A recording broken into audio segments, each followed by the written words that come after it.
સ્થાનિક સ્વરાજ્યની ચૂંટણી પૂર્વે ઈડબ્લ્યુએસ અનામતની માંગ ઉઠી છે। આવતીકાલે ચિંતન શિબિર પર વ્યૂહરચના ઘડાશે। રાજ્ય સરકારને અનામત અંગે રજૂઆત કરવામાં આવશે। ગાંધીનગરમાં ઈડબ્લ્યુએસ અનામત માટે બેઠક બોલાવાઈ। પાટીદાર સમાજ અને સવર્ણ સમાજના આગેવાનો ઉપસ્થિત રહેશે। 10% અનામત નહીં આપે તો આંદોલન કરવાની ચીમકી ઉચ્ચારી છે। સ્થાનિક સ્વરાજ્યની ચૂંટણી જાહેર થાય એ પહેલા જ ઈડબ્લ્યુએસ અનામતના મુદ્દા પર રાજકારણ ગરમાયું છે। સ્વાભાવિક છે કે સવર્ણ સમાજ દ્વારા ઈડબ્લ્યુએસની માંગણી સ્થાનિક સ્વરાજ્યની ચૂંટણીમાં કરવામાં આવી રહી છે અને તે માટે એક ચિંતન શિબિરનું આવતીકાલે આયોજન કરવામાં આવ્યું છે। દિનેશ બામણિયા કન્વીનર પદે આ આયોજન થઈ રહ્યું છે। દિનેશભાઈ, શાના માટે આ ચિંતન શિબિરનું આયોજન? ગુજરાત રાજ્યમાં સ્થાનિક સ્વરાજની ચૂંટણી આવી રહી છે અને નામદાર સુપ્રીમ કોર્ટના આદેશ મુજબ રાજ્ય સરકારે 27% અનામતની જોગવાઈઓ લાગુ કરી છે।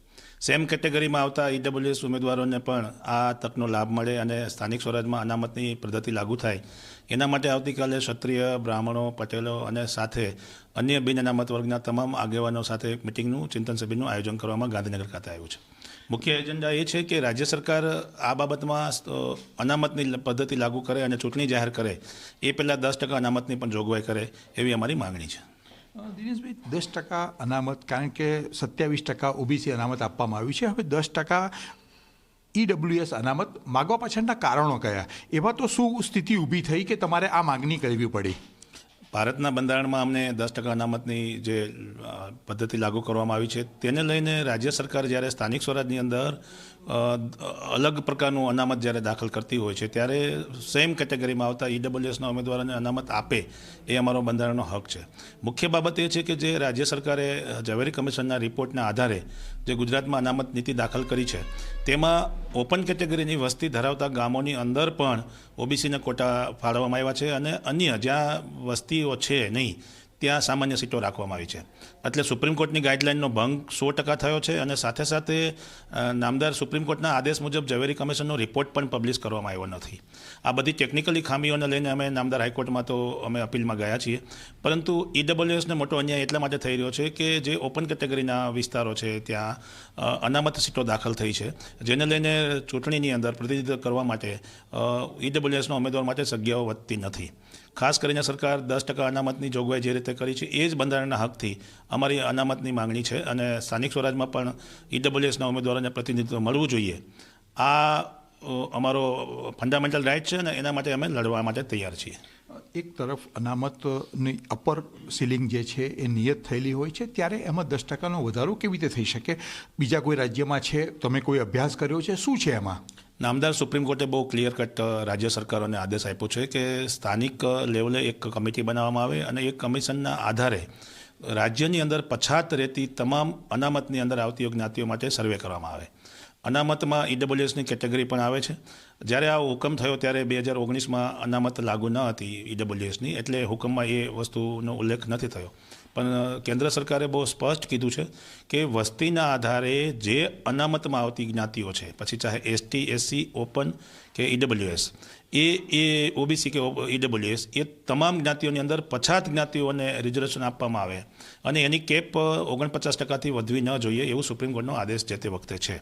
પરંતુ નામદાર ભારત સરકાર દ્વારા એ અનામતની કેપ 49%થી વધારીને 59%ની કરવામાં આવી છે।